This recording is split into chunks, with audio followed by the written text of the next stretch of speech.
virtually this morning. Obviously, we all wish we could be together physically, and hopefully at some point in the future we shall be able to.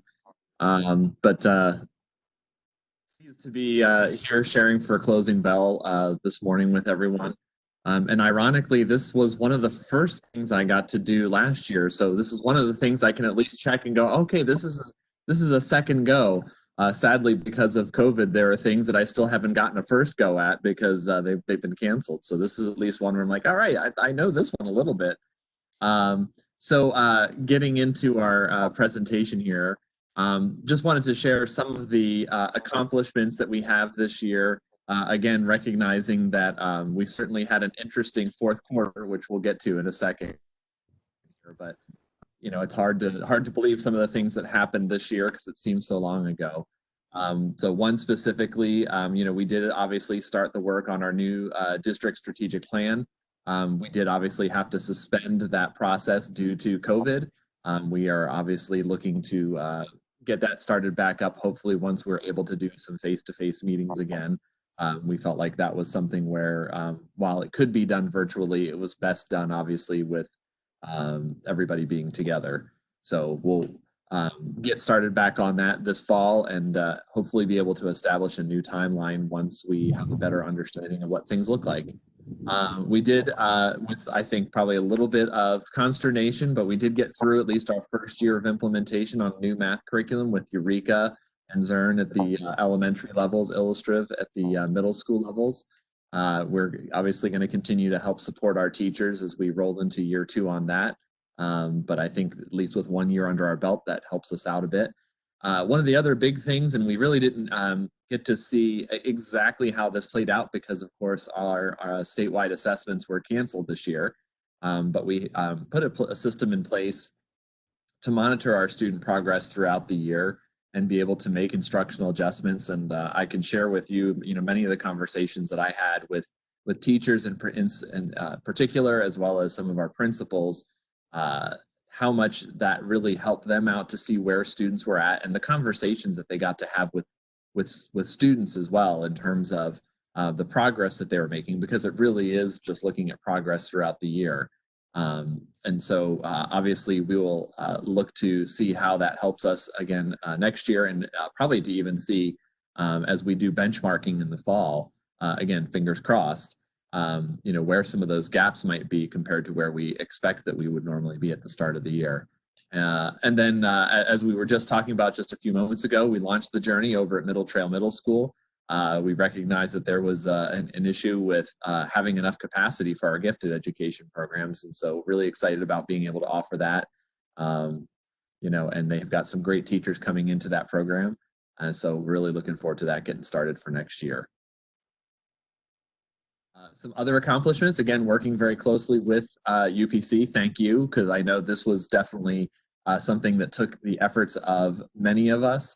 But we were fortunate enough to get the approval from our voters for our bond and DAA so we could continue to meet facility and instructional needs. We still have a lot of that work going on this summer.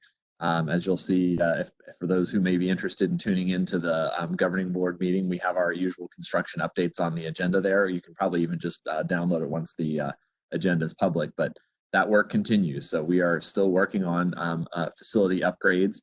And specifically too, obviously with some of the things going on with COVID, some additional things that we perhaps weren't originally planning on that now we're going to need to do as a result. And then we have begun construction on Elementary 33, so up in the Sky Crossing neighborhood. It's probably just mostly dirt at this point. I haven't been up that way for at least a couple weeks because I'm trying to follow the stay-at-home order as much as everybody else is. But really excited that that's obviously getting started. And I'll just mention as well, since we're on that topic, you know, we still haven't forgotten that we need to have some meetings coming up here once we're able to do some face-to-face events to be able to talk about what those boundaries and the grade configuration are. And so that is something we are working on. We were literally just talking about it this week. We'll get information out on that. We're probably looking at, I would say, August at this point. We didn't feel like July made a lot of sense because we know some folks may be out of town at that time, again, if we're all allowed to travel. So that is something we're going to be working on with that. But again, excited to be able to get that going and that to be able to open for the 21-22 school year. See our power conservation is working. Did some major work on our website to make things much easier for folks to find. We continue to make some adjustments to that, but hopefully that has helped everybody in terms of being able to access things, as well as obviously, you know, the amount of effort that we had to put into our page for COVID-19 that we have been continuing to update throughout the last several months. And upgrading our materials regarding some of our signature programs at middle and high school. We're looking to do some similar work this coming year on some of the elementary programs, but really felt like it was important to make sure that that information talked about what those parents are so that everybody was aware of all the different options available within the district. While we, of course, encourage folks to attend their home neighborhood school, we recognize that there's great programs all across the district, and we want to make sure that everybody knows what those are and that they can access them. Some other accomplishments, and these are all really just specific to some of the staffing and things that we've been able to do through some of the funding that we have through our DAA funds that we got from the legislature that were refunded, that were reinstated, not for this past year. So we were able to, for this coming school year, reduce our high school staffing ratios. Again, it's one less student per class, but we continue to chip away at that. We've lowered class size and added a full-time social worker at or counselor at our underperforming schools. So some of our schools that may have had a lower letter grade rating, we were able to specifically allocate some staffing to help them to be more successful. We took our elementary reading specialists, which used to be full-time many years ago. We were finally able to get those back to full-time at each school starting this coming year. We also, and I think this is so timely, allocated additional staffing to schools for social emotional needs of students, primarily through our instructional improvement funds. And this was something we heard very loud and clear from several stakeholder groups that we had a need for. And I think given what's going on right now in our country and in our district in terms of all the distance learning going on and all those needs, we heard that from students that I met with last week as well, that I think this is going to be a timely piece, and I know that's going to be something that we're really glad to have in place. And then we're able to also allocate some additional staff to support instructional coaching to help coach up some of our teachers through results-based funding. So again, trying to make the best use of all of the different pots of money that we have to be able to put things in place that we know are going to help students this coming year. And then COVID-19 struck. and so while a lot of those things were things we were able to put in place prior, I did want to take a few moments to at least just talk about some of the things that we've been able to put in place as a response to what was going on with COVID-19.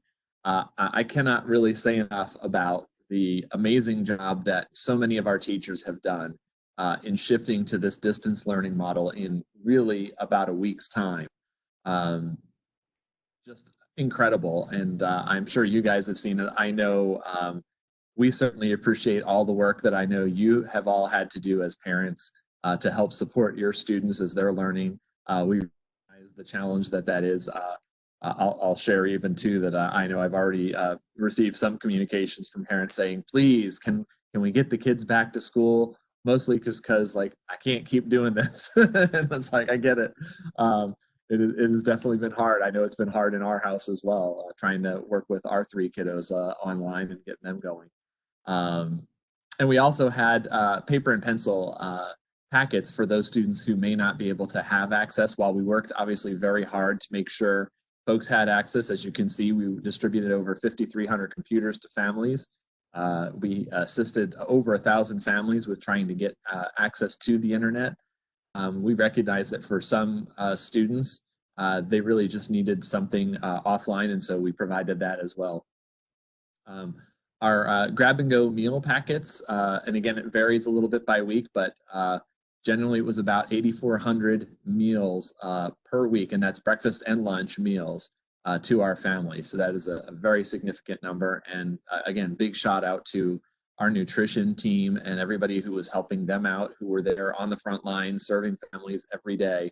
I'll share with this group too, we do have some plans to be able to continue some service for nutrition for food service through parts of the summer. We'll be sharing more information on that most likely in our next update, which is coming out today.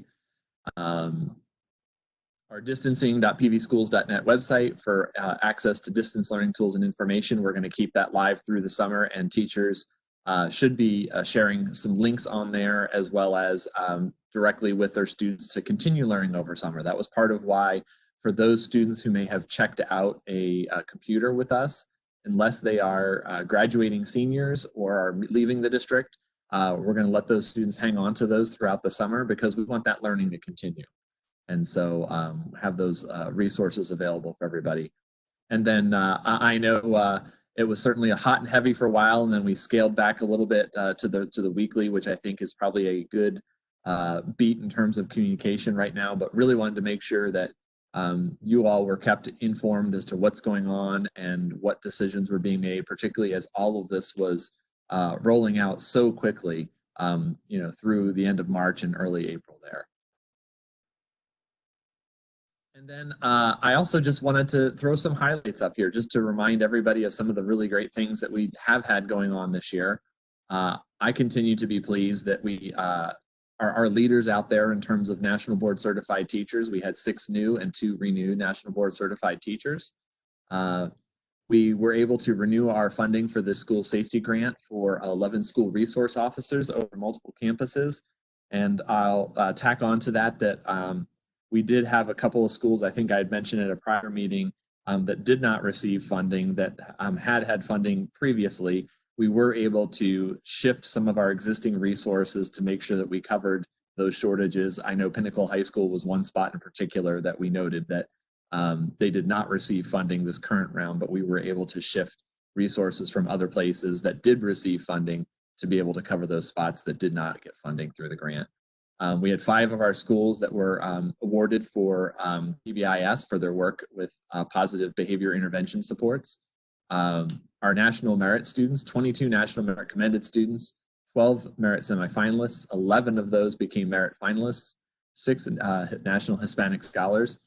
This next one here, this is fairly hot off the presses.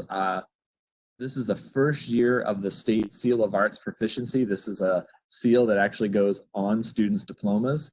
In fact, the seal that will be going on every diploma across the state happened to be designed by one of our own PV students. And we had 94 students earn that State Seal of Arts Proficiency. I believe that is the second highest of any district in the state, second only to a district with twice as many students as us. So really great job on that.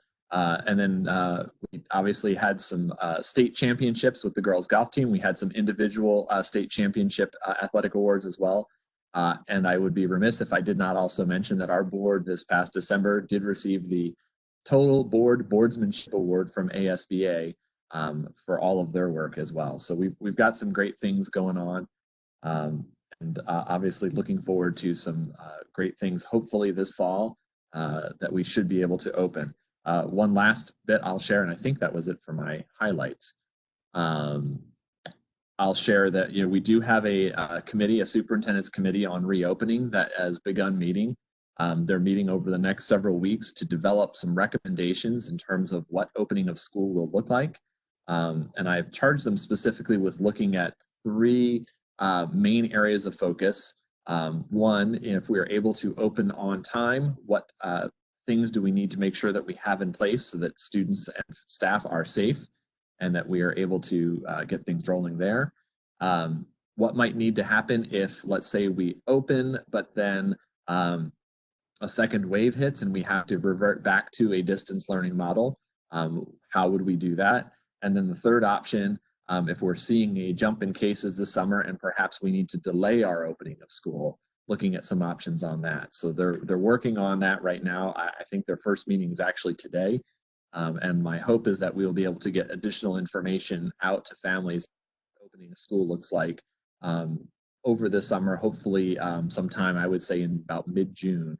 That way everybody knows what some of the things are that we're going to be able to put in place as a result, so that everybody's keeping safe as much as possible. And I'll share that I know that there's also work being done and things that we're looking at the federal level, at the state level. I know Department of Ed is working on some guidance and recommendations for opening the schools, and we'll obviously incorporate that as well. So with that, I'll do my best to scan, or I don't know, Jessica, if you were scanning questions here. I know I had a couple questions come in earlier this week. If you want me to hit on those, and then we can hit on other ones that popped up there. That sounds great. You want to start with those? Sure. So I saw a question had come in specifically talking about if we needed to revert back to at-home learning in the future, what would be conveyed in terms of teaching expectations and protocols.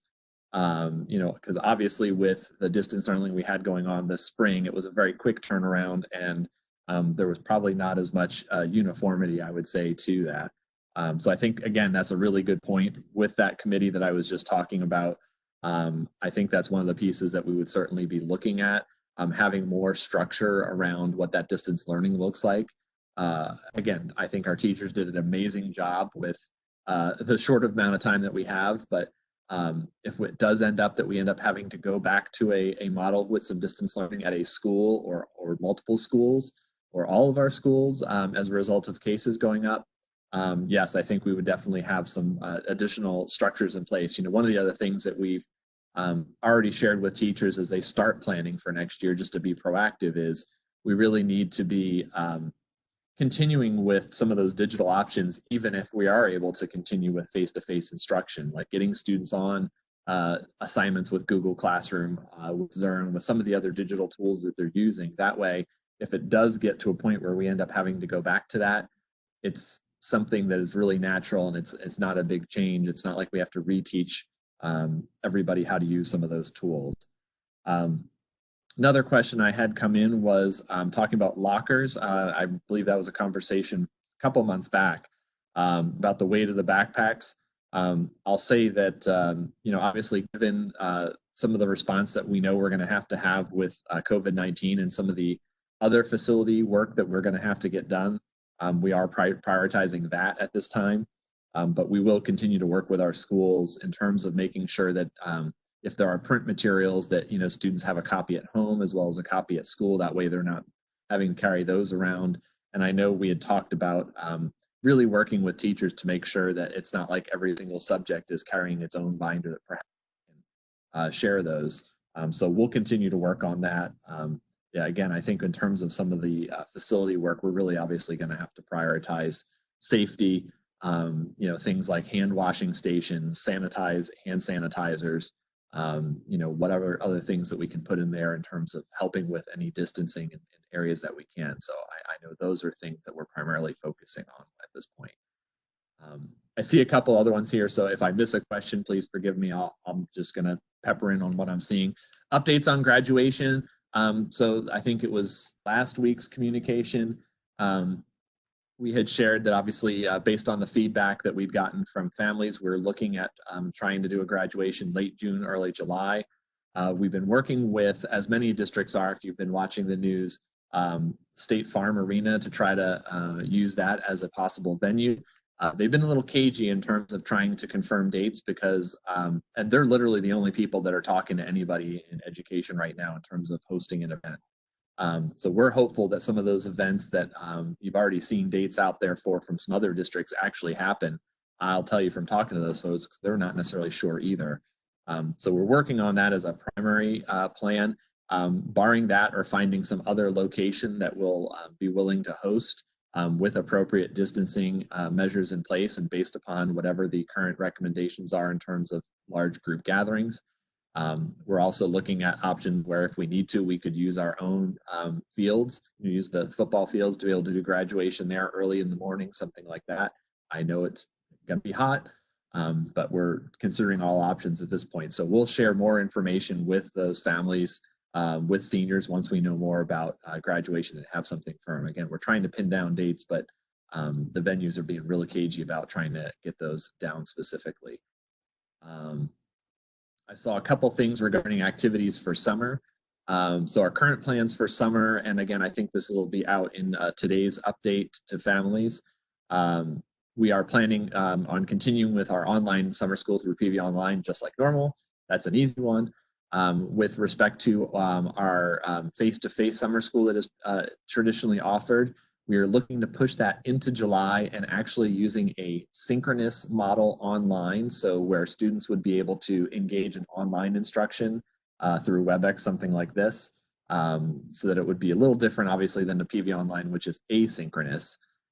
That would be something where they would be, online during specific parts of time.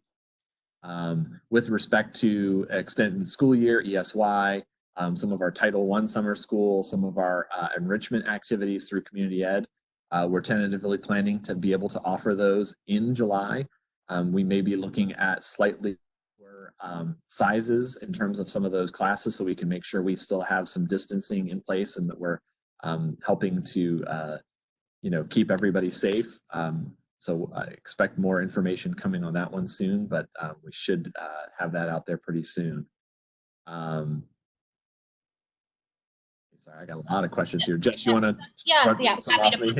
Yeah, I know it's tough to keep track. I don't want to miss somebody's stuff here. So there are a couple questions with regard to, is the district going to survey parents and try to, just sort of get some information from them, from their perspective, to see what sort of programs they felt worked with regard to Zern and Eureka, and, in preparation for, putting together, if need be, a more sort of user-friendly, comprehensive program moving forward. So there was a question specifically about, will there be an opportunity to get that feedback in a survey or questionnaire?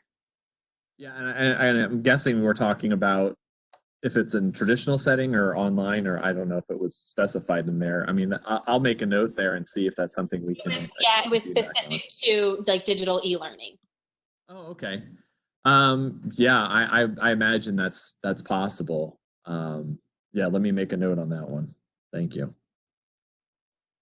Okay, great. And then let's just see here. So then you hit a lot of you hit graduation, you hit summer. There's a question about another question regarding surveys to parents. This is a more general sort of question about, will a survey go out to parents to kind of gauge how they feel e-learning has gone, and with regard to expectations and accountability for teachers, and just kind of really trying to, I guess, hone in on more generally, not just about the program. So maybe that's something that you could note down too. The two together, yeah, maybe even, yeah.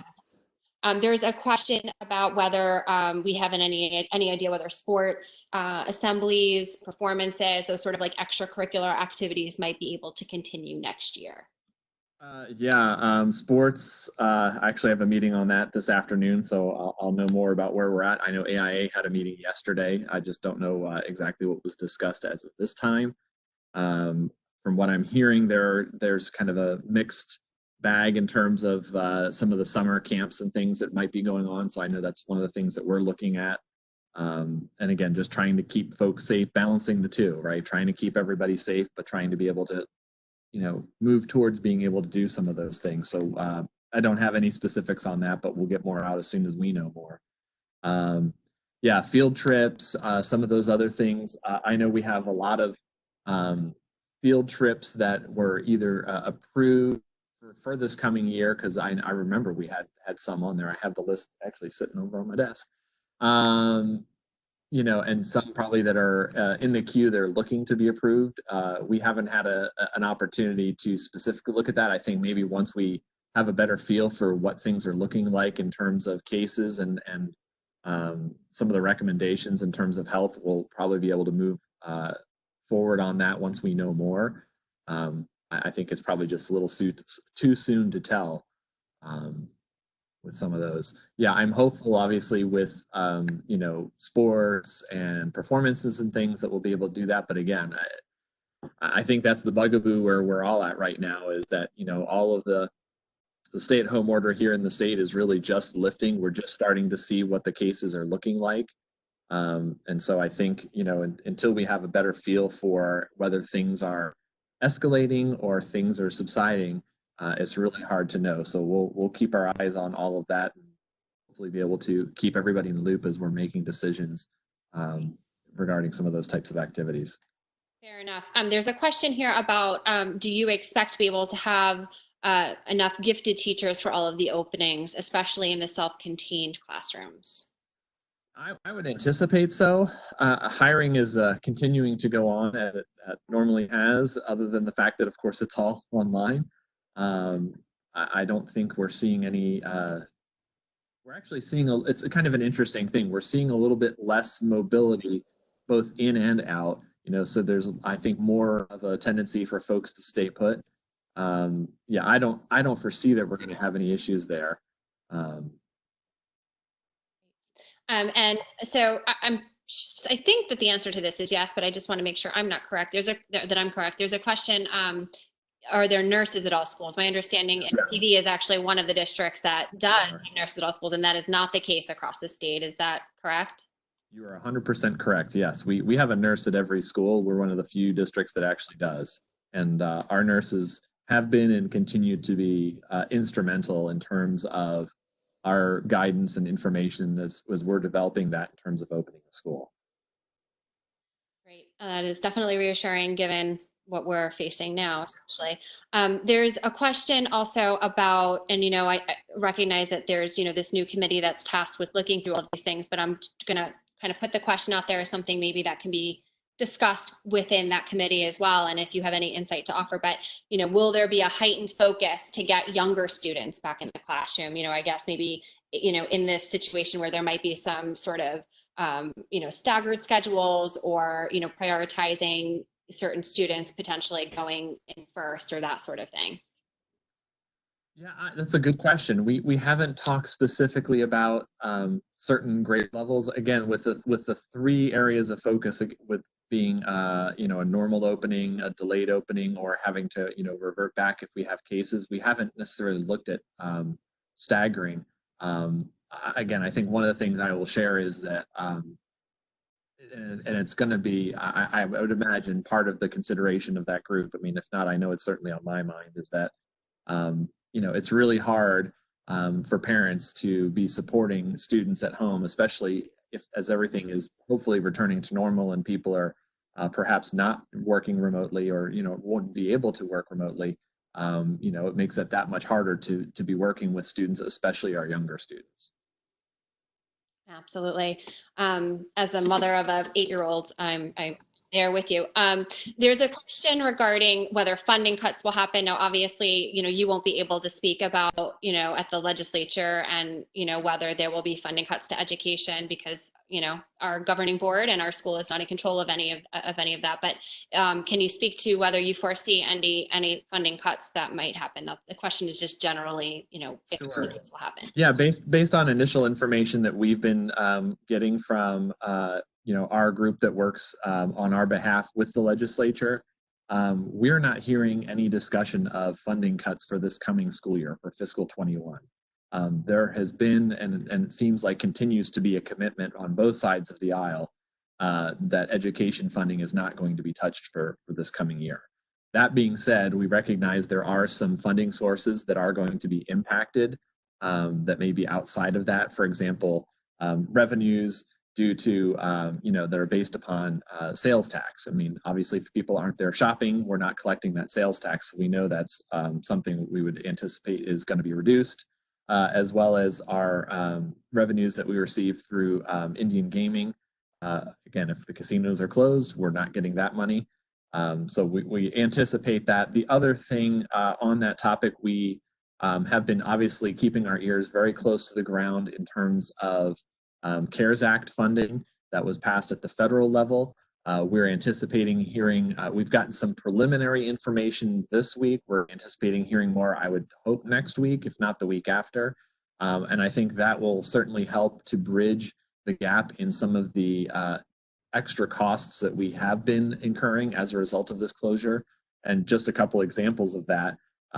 Again, while it is important for us to make sure that we're feeding our students, I mean, that comes at a cost, and we have had significantly higher costs with our nutrition program, again, particularly in the last couple of months due to the closure with COVID, as well as with our cleaning costs, trying to sanitize all those surfaces and everything and the PPE, those are additional costs. So we're hopeful, and we're hearing some pretty optimistic, at least better than I thought it could have been, information in terms of that funding coming through. So that will probably help us.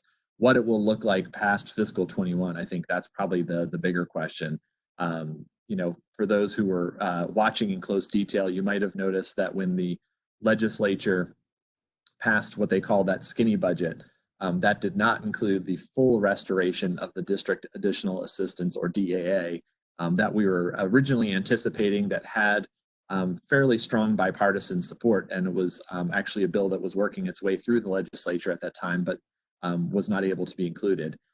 That is something perhaps that the legislature could look at if they do have another session come up, a special session. We'll see. So yeah, I mean, it's we've all seen the budget predictions that came out of the meeting, about a month ago, that estimate that we're looking at, as a state, at somewhere around probably about $1 billion shortfall, and that's plus or minus about 500 million. So you can do the math there. Good news is we do have a strong rainy day fund. There are funds coming down from the federal government to the state for CARES Act, not just with education, but in general.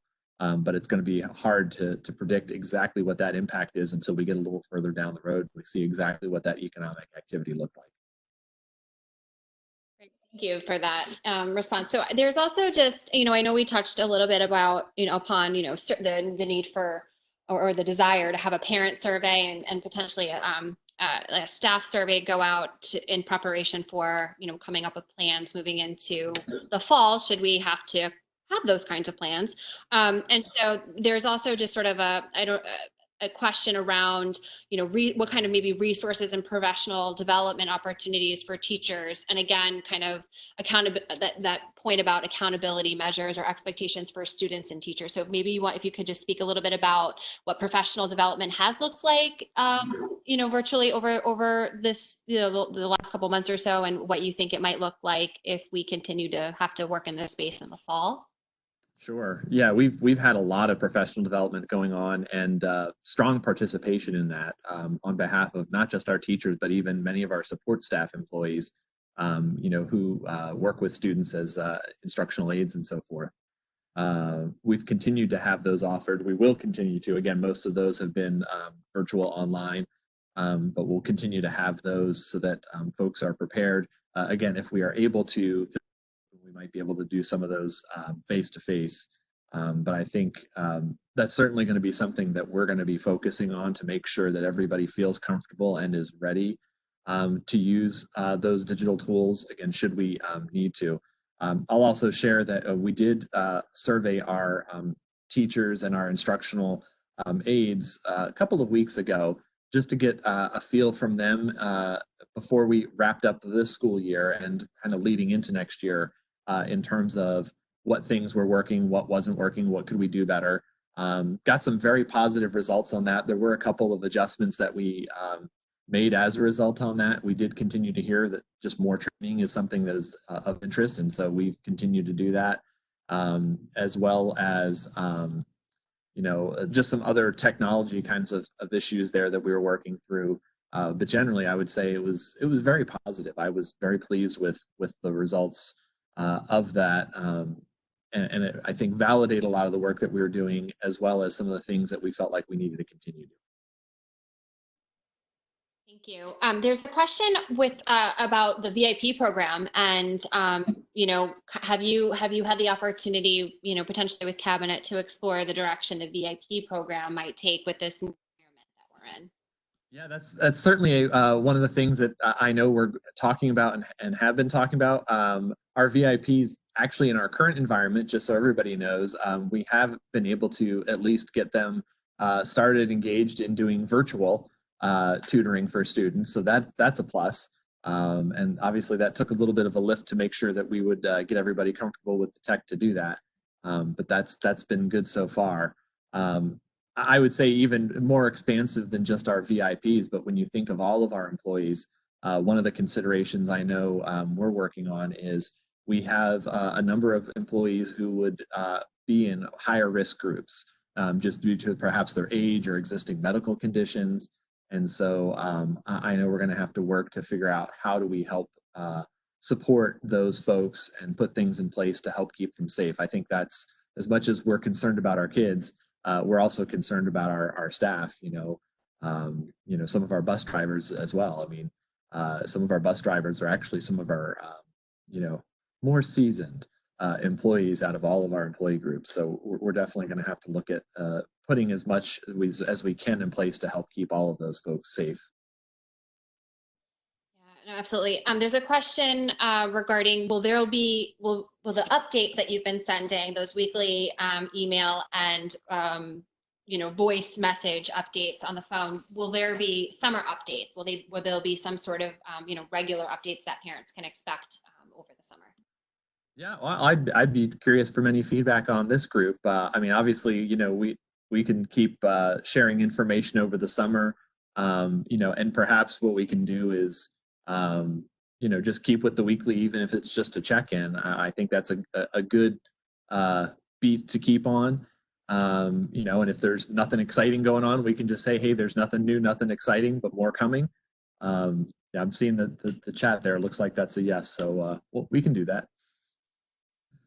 Great. I think that's great. Someone wants to know Susan wants to know if PV Good News will be continuing, because we believe that the weekly book reading, if you haven't tuned in, everyone, we have the PV Communications has arranged to have awesome stories being told. We had Dr. Welsh, we had a principal last week, and then it's every Thursday, I believe, right, that the weekly book reading will happen and through the summer. And then PV Good News is happening, coming out with Dr. Jarris on Fridays. And I believe that Good News might need to take a break over the summer, coming from the host himself. But maybe if we lobby hard enough, friends, he might reconsider. Well, at least you have a following, or at least Susan's following you, Dr. Jarris. We know that. Awesome. Fantastic. Okay, so there is another question about whether there's been any discussion of online options in the case that parents are not sending their kids back to school. So potentially we're in this sort of phase where, the in-person learning is happening, but, given that things are changing so rapidly, people have different considerations at home, right? Different family members and, different underlying health issues. Will there be potentially some sort of option for parents to have their students engage in some sort of online learning? Yeah, I mean, I would just continue to remind everybody of the options that we have through PV Online. Again, primarily more so at the secondary level. I mean, I know we have options at the elementary level. Just from my own experience, I think it lends itself a little more to the secondary level for learning. But I would just encourage folks to check that out, or visit the website, or ring somebody over there in terms of some of those options. They've got some solid coursework there. Again, it's now that everybody's experienced it, you all know what online learning can be like, and I will say that PV Online certainly has the rigor in terms of their courses. So be prepared for that. For those who might think that online learning is easier somehow, I think it's just as challenging as a face-to-face class, if not potentially harder, because there's nowhere to hide in an online class. You either do the work or you don't do the work. So there's a question about honors classes at the high school level. So I mean, PV Online, might be a good option for students. Yes. Sorry, I'm losing my mind here. Yeah, I mean, again, just check the website. I'm sure they have the list of all the courses there, so you can see what is offered. I believe we do have honors courses off the top of my head.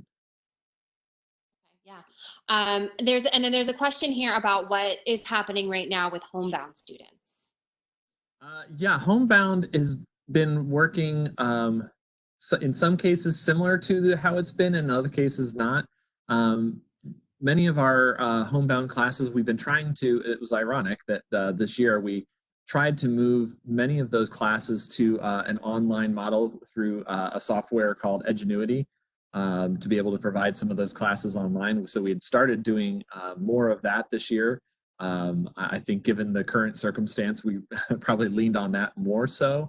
And then with our homebound teachers, I believe a lot of that was happening remotely, just working one-on-one with students. So, I mean, again, the work just continued. There's sort of a two-part question here about special education students. So are there special programs available for special education students and their teachers? And also part kind of two to that, or B, is how are school psychologists working with special education teachers during this time? Yeah, good questions. I know it's been certainly a challenge to try to do some of those things online. I mean, I kind of joked, I think, at one point of saying, well, how do you do physical therapy online? But believe it or not, they've found ways to do that, which is pretty amazing in my opinion. So I know some of those things have moved to an online setting where they're working with students online. I think specifically in terms of psychologists working with teachers, I would imagine it's, again, working remotely in terms of that. So it's been kind of one of those things where we're just trying to do everything as much as we can in online. And I think particularly with special ed, I mean, that's one of those areas that we know with our special ed students, with our English language learners, I would say probably even with some of our gifted students, we know we're going to have to really pay some special attention to those students once we get back, to help meet some of those needs that we might not have been able to meet as well in that digital environment. So that's actually a really sort of perfect transition into a more general question about, how teachers might be preparing for instruction in light of school closures in this last final quarter of the school year. And is there a concern about, how students will come into the new year with certain deficits, depending on how to what extent they've been able to engage during this time, and how that might be addressed? Yeah, absolutely. One of the things we're working on right now is looking at our GVC, our Guaranteed Viable Curriculum, and our curriculum maps for the year, and making adjustments in that first quarter and giving that to teachers, recognizing that there may be gaps that we need to fill, and so building that into the planning for our first quarter. I think just based on the conversations I know I have had throughout this closure with many students, I mean, there's all sorts of a continuum in terms of the amount of work that students were able to do. Again, I was on a call with some high school students last week, and it was very touching to me. One of the students shared how their family's out of work. He had to sell most of his technology that he had, and like a cell phone, everything. And he was just trying to make it work. And of course, we got him hooked up with a computer. But I mean, those are real situations that are happening out there. And so when you think about what learning can look like and where people are at, we know it's going to be all over the place. So yeah, that's something that we're building in terms of our planning for this fall. One of the other things I'll throw in there too, and again, it may be dependent upon funding through CARES Act. One of the ideas we've been bouncing around too is to have some sort of, I can't think of the right word for it, but like an academy or a boot camp or something, maybe a couple of weeks before the start of the year for those students who might be interested, to be able to give them a little bit of a jump start getting into the school year as well. Again, we'd have to look at funds and what types of structures are in place at that point in terms of safety, as well as obviously having staff that are willing and interested in doing that, which I think we would. But that's another option I know we've been talking about as well. Thank you. And thank you. I want to just thank everyone. We've got Andre Long, Assistant Superintendent of Secondary, and popped in there to try to answer some questions, and Melissa's answering some questions, because we do, as you can imagine, Dr. Welsh, we have lots of questions coming in, which is, of course we do, and I'm really grateful to you and to the cabinet for being on here so that we can get them answered. There's a question about how are we going to support kids that are, I'm not, Mariah, could you, if you can speak up, do you want to ask your question? I'm not sure I don't want to say it incorrectly. Yeah, I'm just thinking about, I'm a future teacher, double majoring in education. So I'm trying to learn and adapt. And my biggest concern is their families and their students that do not have resources that they need. And as a result, it's taking a emotional toll on them. What are the schools doing to assist with that? And how are we going to assist the families that may be in a position where they've had to lose a lot of stuff due to COVID? Mhm. Yeah, I mean, a couple of things on that. I mean, one, working with our social workers that we have at a number of our schools that help support families through some of those things and get them connected with resources specifically, as well as I had alluded to earlier when I talked about some of the accomplishments from this year is, that addition of additional staff to focus on social emotional needs of our students. Again, I think it was really fortuitous planning on our part that we knew that was a need even before all of this, and now I think even more so as a result of all this. And so I know that's going to be a huge focus for those folks coming out of this, is to try to work with and identify those kids that really need support and be able to provide that to them. Thank you. Okay, so I actually don't see any more questions coming in. I have one final question. I am actually set to graduate school year after the new school opens. Do you guys know if there are going to be any special programs for special education students at that new school, or what is the direction that special education is taking within PVSchools? Yeah, well, generally I'll say that special education is certainly not something that is subsiding. I mean, we're continuing to see a strong demand and a need for special education programs and for teachers to work in those programs. I think specifically with that school, once we're able to determine what that grade configuration looks like and the boundaries, and working with, once we get through the process of selecting a principal this fall and starting to develop that cadre, we'll have more information in terms of what specific programs that we're looking to have in place at that school. It's really working with that school community and that site council that those decisions get made. Thank you. So do we have any other questions? It looks like they've kind of come to an end here. Certainly feel free. You can always, email me, and Dr. Welsh is really great about answering parents' questions. He gave a very thorough response to a question that came in advance yesterday. So you can certainly, again, if you think of something or something comes up, reach out, email me, and we'll work to get you the answers.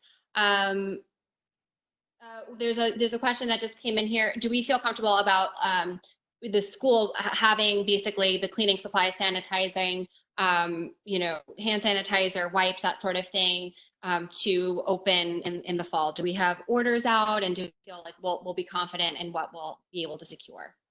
I believe so. I know we've already been working to secure that. It's just like everything else, I think, right now, where everybody's fighting for those same resources. I think perhaps the one piece of good news is that all of those systems have had time to adjust to that and to be able to step up the production to meet the demand. So I will say cautiously optimistic that is a yes. That's important. So absolutely. And then you did speak quite a bit about summer learning online, and there are links to that on the PVSchools website, where you can kind of go through and look and see what different offerings there are and how many credits things are. And so thank you to everyone. Thank you for all of your great questions. Thank you to Dr. Welsh. Thank you to Cabinet and everyone who participated today. Dr. Welsh, do you have any final words?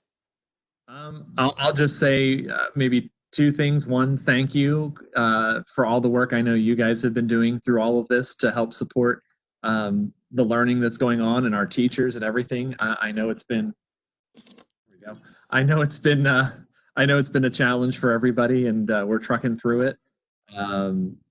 This is just unprecedented. The other thing I'll say, and I think it's just important to recognize, is that when we get to the point of opening of school and we get to August, I think one of the biggest challenges that we're going to have, regardless of everything that we put in place, is there's still going to be that continuum. I think there's going to be folks that no matter what you do and put in place that still might not feel comfortable coming back to school.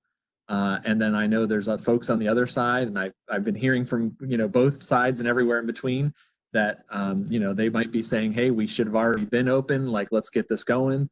And so I think that's going to be one of the biggest challenges that we have is just putting as much as we can in place to make sure everybody is safe, and just helping to support everybody with wherever they are and meet them where they're at to get them to that point. It's a challenge, and I don't know about you guys, but as I'm seeing that the orders are lifted, it's like you walk out your front door and you're like, okay, is it safe? Is it not safe? I'm not sure. None of us really know. I mean, this is not anything any of us have ever had to live through before. So recognize that, and we're all in it together. Well said. Thank you so much. I'm just going to give a final plug to everyone that's listening today. Make sure you are connected to our Facebook page and our social media over the summer. Like I said, we will have updates there. You can reach us through the summer. My email is out there. It's president@pvupc.org. I'm not going anywhere. My summer plans have been canceled. I will be here available, right? Dr. Welsh will be here. So we'll be around. And also just watch UPC page for a very fun presentation / program where you might see some of the people who are speaking today, and it will be fun, and I think a feel-good thing you can share with your family. So if you're not connected to us on Facebook, please get connected, and it's a great way to kind of stay in touch. So thank you so much to everyone who participated today. At one point, I think we had almost 90 participants, so I think that's fantastic. This recording, Dr. Welsh's closing bell, and the questions that have been asked and answered, in case you want to go back, you feel like maybe you missed something, will be on our YouTube channel within the next day or so. Just give us a little bit of time to get it up there, but it will be there. And so thank you again. Stay safe, stay healthy, stay well, and everyone, please try to enjoy your families and your work. Thanks again, everybody. I'm gonna hit leave meeting.